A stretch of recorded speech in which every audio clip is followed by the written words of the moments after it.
नमस्कार. अक्कलकोटस्थ श्री स्वामी समर्थ महाराजांची आद्य बखर. प्रकाशक धार्मिक प्रकाशन संस्था. अभिवाचन अदिती पालीमकर. भाग 17.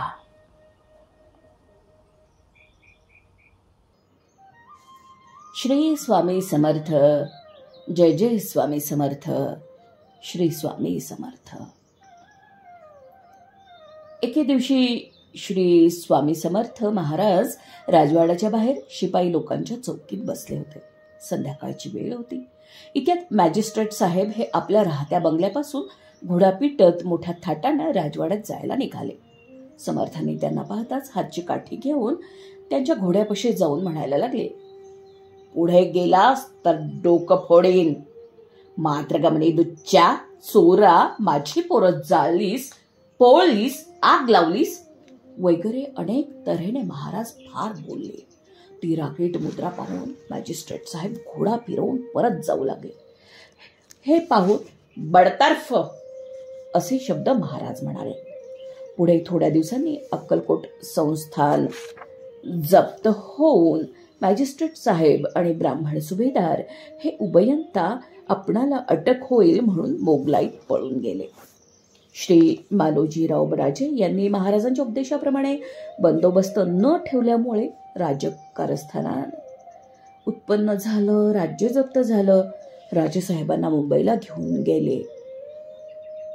मागे समर्थांची स्वारी राजवाड्यामध्ये जाऊन राहिली. कित्येक कुश्चित लोक म्हणायला लागले की संन्याशाचा पाय गादीस लागला, आता परत राजाला गादी मिळणं कठीण आहे. महाराजांच्या कृपेने लवकरच राजेसाहेब अक्कलकोटाला परत आले. स्वामी महाराजांनी आपली गादी सांभाळ अशी राजास आज्ञा करून आपण राजवाड्यातून बाहेर पडले. ते मग खूप दिवस परत आले नाहीत. इंग्रज सरकारनं जरी पूर्ण अधिकार राजाला दिला नाही तरी जप्तीखुली करून रिजंट वगैरे नेमून कारभार चालवला. राजमान्य माधवराव विठ्ठल विंचुरकर उर्फ दादासाहेब यांना सरकारातून रिजंट नेमलं आणि माधवराव गोविंद रानडे यांना कारभारी नेमलं. पुढे राज्यकारभार चांगल्या रीतीनं चालला. समर्थांच्या कृपेने अक्कलकोटच्या राजे श्री शहाजीराव उर्फ बाबासाहेब यांना 1891 साली नोव्हेंबर महिन्यात 25 तारखेला संस्थांचा अधिकार मिळून ते कारभार पाहायला लागले. असो, श्री मालोजीराव राजे यांचा आजार वाढून पुढे त्यांना देवाज्ञा झाली. ते महाराजांचे भक्त होते. समर्थ त्यावेळेला गावगन्ना फिरत होते. अंतकाळाच्या वेळेस समर्थांचं दर्शन व्हावं म्हणून त्यांचं सर्व लक्ष श्रींकडे लागलं. मग काय उशीर आहे. समर्थ एकाएकी येऊन राजाच्या बिछाण्याजवळ उभे राहिले. राजाने दर्शन घेऊन स्वामींचं ध्यान करत प्राण सोडले. नवीन सुधारक मंडळींपैकी बहुतेक लोक महाराजांच्या सेवेस लागल्याची उदाहरणं आहेत. मुंबईच्या प्रसिद्ध डॉक्टर वामन गोपाळ हे महाराजांचे मोठे भक्त होते. बाहेरून तर कितीही नास्तिक दिसत असले तरी अंतःकरणात भगवत भक्ती वास करत होती. श्री समर्थांची तस्वीर पुढे ठेवून डॉक्टर साहेब नित्य भजन पूजन करत असत. एके दिवशी प्रदोष पूजेच्या वेळी वामनराव महाराजांचं ध्यान करत असता त्यांना असा दृष्टांत झाला की महाराजांना एक म्हातारी विधवाबाई डाळिंबाचे दाणे खाऊ घालत आहे. काही वेळाने वामनराव स्थितीवर आल्यावर झाल्या दृष्टांताबद्दल विचार करत बसले. 2-3 दिवसामागे त्यांनी महाराजांकरता डाळिंब वगैरे फळफळांची पार्सल अक्कलकोटाला पाठवली होती. त्यांचा उपयोग प्रदोष काळीच झाला की काय याची प्रचिती कशी पाहावी या विचारात ते होते.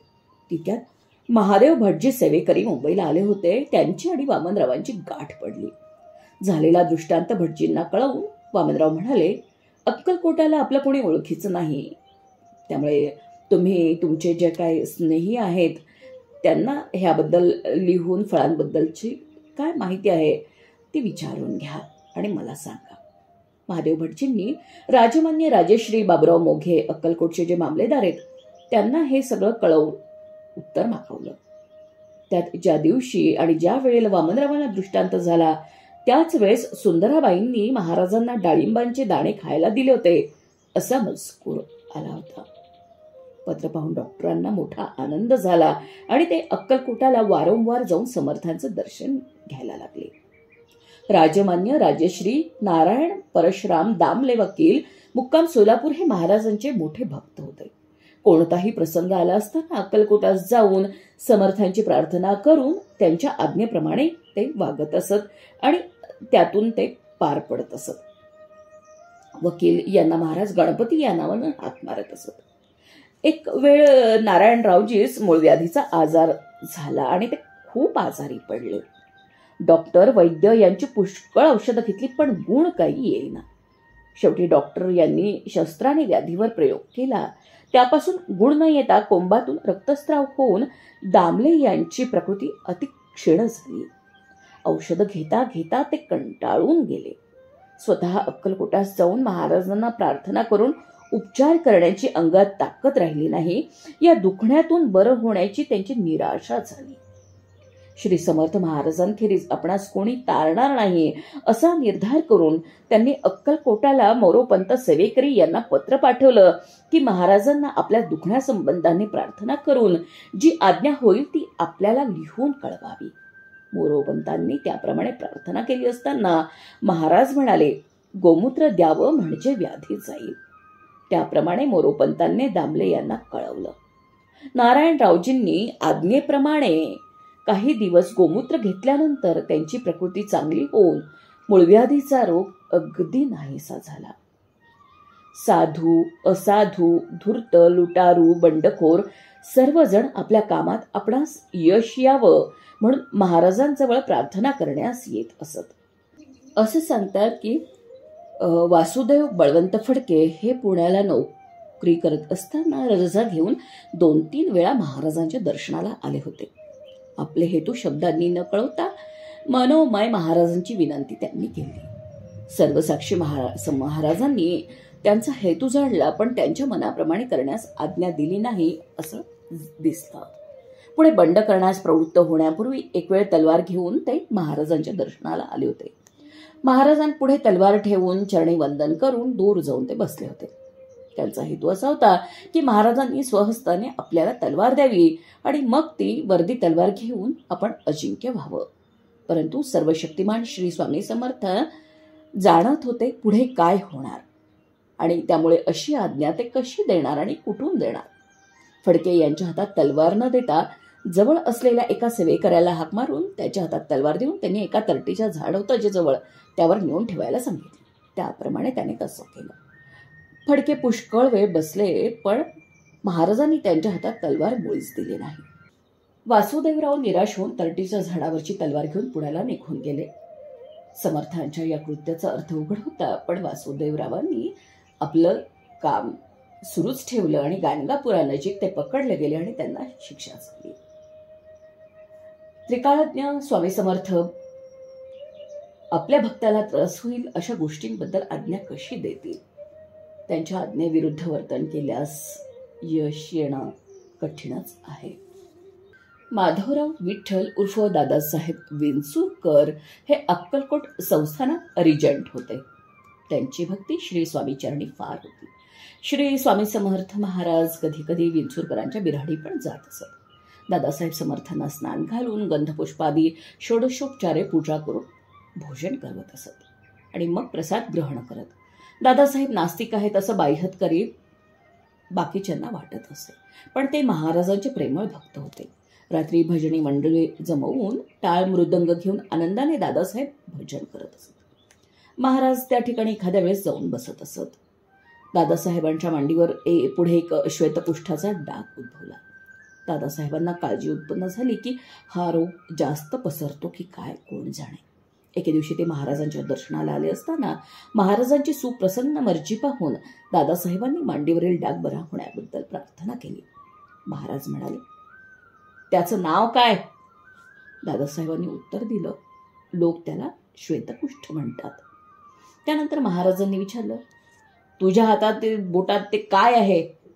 अंगठी आहे म्हणून दादासाहेब म्हणाले. खडा कसला आहे? हे विचारता पांढरा आहे म्हणून दादासाहेबांनी उत्तर दिलं. तो फेकून दे म्हणून महाराजांनी आज्ञा केली. दादासाहेबांनी मनात विचार केला, 300 रुपये किमतीची अंगठी फेकून कशी द्यावी? महाराजांच्या हातात घालावी, मग ते पाहिजे ते करावे.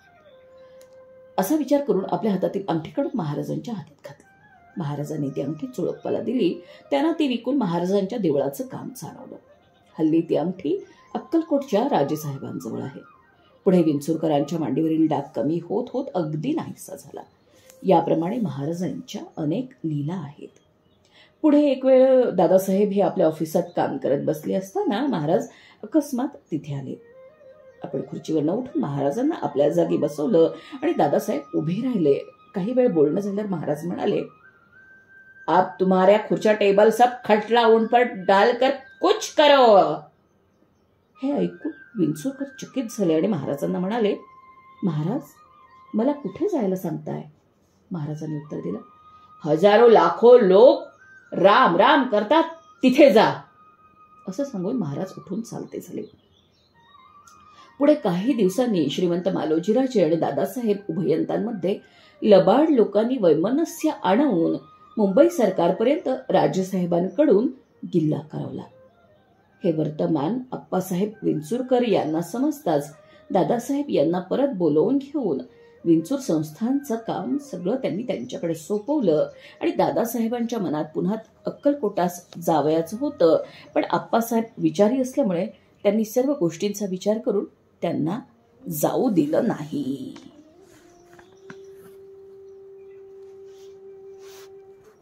अक्कलकोटस्थ श्री स्वामी समर्थ महाराजांची आद्य बखर भाग 17 समाप्त.